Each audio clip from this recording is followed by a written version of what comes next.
lesson 11, force and pressure. So let's start from page number 129.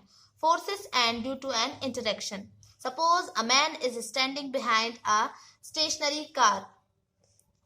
Will the car move due to his presence? Suppose the man now begins to push the car. Figure 11.2 में आप देख सकते हैं, देखिए push करेगा, ठीक है.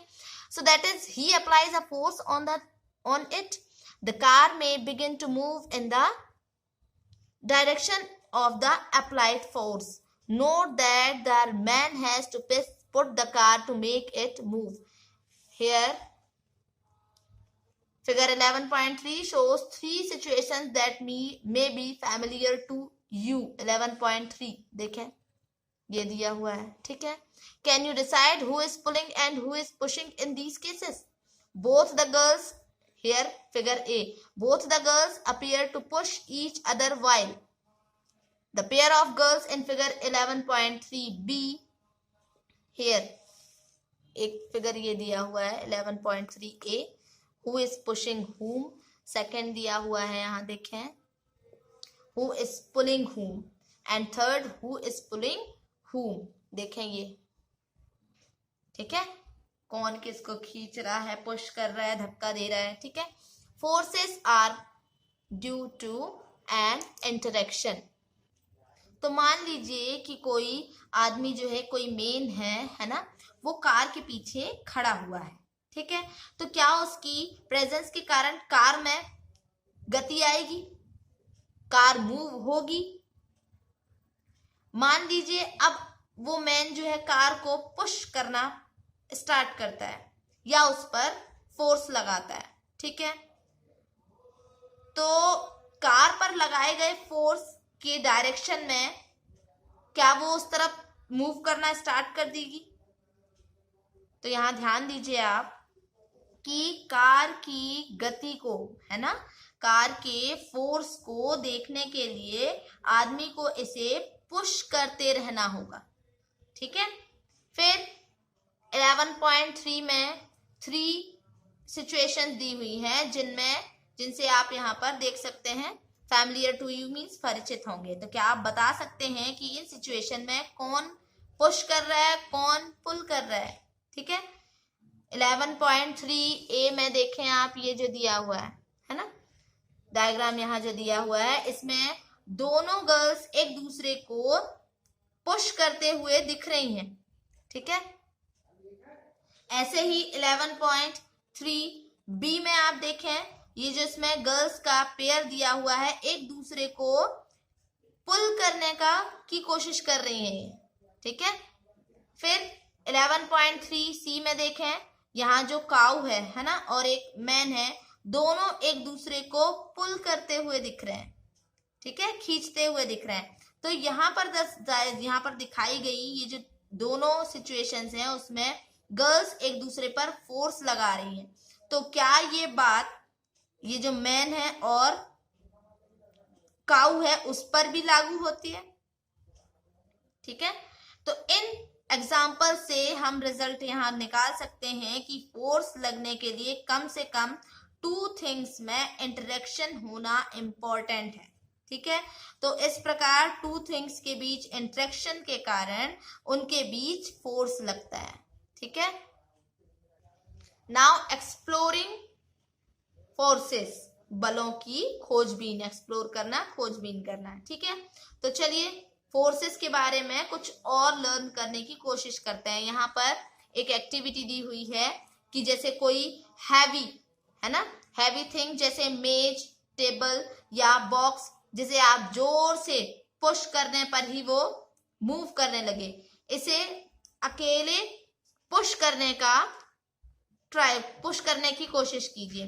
तो क्या आप इसे पुश कर पाते हैं? अब अपने किसी फ्रेंड से कहिए कि उस बॉक्स को उसी डायरेक्शन में पुश करने में आपकी हेल्प करें. देखें दिया हुआ है ये, ठीक है, हेल्प करें. तो क्या आप बता सकते, तो क्या अब इसको पुश करना आसान है, इजी है? क्या आप बता सकते हैं कि ऐसा क्यों हुआ?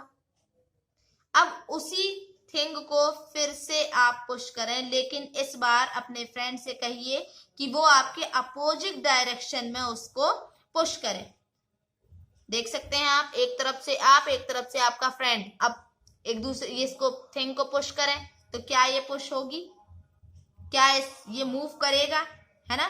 तो क्या ये जो ऑब्जेक्ट है वो मूव करेगा, और अगर करता है तो उसके डायरेक्शन को आप नोट करें कि किस डायरेक्शन पर ये मूव कर रहा है। तो क्या आप अनुमान लगा सकते हैं कि आप में से कौन ज्यादा फोर्स लगा रहा है। अगर ये मूव कर रहा है इसका मतलब ये है कि जिसकी तरफ से ज्यादा फोर्स लग रहा है वो उस तरफ मूव होगा, ठीक है। नाउ क्या आपने कभी किसी टग ऑफ वॉर मीन्स रस्सा का खेल देखा है। रस्सी में वो चलते हैं लोग, है ना। तो इस खेल में क्या होता है, इस प्ले में टू टीम्स एक रस्से को, चलने वाला नहीं है ये, रस्सी को खींचने वाला सिस्टम है। आप देख सकते हैं यहाँ, देखिए ये टू टीम्स होती हैं और रोप को क्या करते हैं ये लोग, पुल करते हैं, खींचते हैं एक दूसरे की तरफ, ठीक है। तो ये तो देखा होगा कि दोनों ग्रुप के जो लोग होते हैं वो रोप को अपने अपने डायरेक्शन में पुल करने का ट्राई करते, कोशिश करते हैं, ठीक है। तो इससे क्या होता है, जो रोप होती है वो बिल्कुल भी नहीं खींच सकती है। आप 11.3 बी में देख सकते हैं, पीछे जो था, है ना। तो इसमें जो है वैसी सिचुएशन नहीं दिखाई गई है। जो ग्रुप अधिक ज्यादा मतलब जोर से पुल करती है, अर्थात ज्यादा फोर्स लगाती है, अंत में वही इस गेम में विनर होते हैं, ठीक है। तो ये तो एग्जाम्पल है फोर्स के बारे में, ठीक है, ये फोर्स के बारे में है। तो ये एग्जाम्पल फोर्स के बारे में आपको क्या समझाते हैं, क्या नेचर के बारे में फोर्स की क्या बताते हैं, ये आपको पता करना है और इसका आंसर आगे मिल भी जाएगा। देखिए हम इसे पढ़ते हैं तो, ठीक है। तो किसी ऑब्जेक्ट पर एक ही डायरेक्शन में लगाए गए फोर्स जो होते हैं वो ऐड हो जाते हैं, जुड़ जाते हैं। अब याद करें कि 11.2 में जब आप और आपके फ्रेंड ने हैवी बॉक्स को एक ही डायरेक्शन में पुश किया तो क्या हुआ था, वो आराम से मूव हो गया था। अब यदि किसी ऑब्जेक्ट पर टू फोर्सेस अपोजिट डायरेक्शन में वर्क करते हैं तो इसमें लगने वाला कुल, है ना, टोटल फोर्स दोनों फोर्स के डिफरेंस के इक्वल होता है, ठीक है। ये देखिए, if the two forces act in the opposite direction on an object, the net force acting on it is the difference between the two forces, okay। तो फिगर 11.2 एक्टिविटी जो थी 11.2 में, जब आपने देखा कि दोनों जो भारी बॉक्स था, है ना, हैवी बॉक्स को अपोजिट डायरेक्शन में पुश कर रहे थे, तो आपने क्या देखा, याद करें कि ये जो टैग ऑफ वार, है ना, गेम था किसका, रोप वाला, ठीक है। अभी ये खींचते हुए हमने दिखाया आपको ये गेम, ठीक है। तो जब दोनों टीम जो थी रोप को बराबर फोर्स लगाकर पुल कर रही थी, तो रस्सा या जो रोप है वो किसी भी दिशा में, किसी भी डायरेक्शन में नहीं जाता है, ठीक है। इस प्रकार हमने इसमें ये सीखा कि एक फोर्स दूसरे से छोटा या बड़ा हो सकता है और बराबर भी हो सकता है। And the strength of a force is usually expressed by its magnitude। और स्ट्रेंथ, फोर्स की जो स्ट्रेंथ है ना, इसके मैग्नीट्यूड से एक्सप्रेस की जाती है, ठीक है। बल की जो प्रबलता है इसके परिमाण से ही मापी जाती है।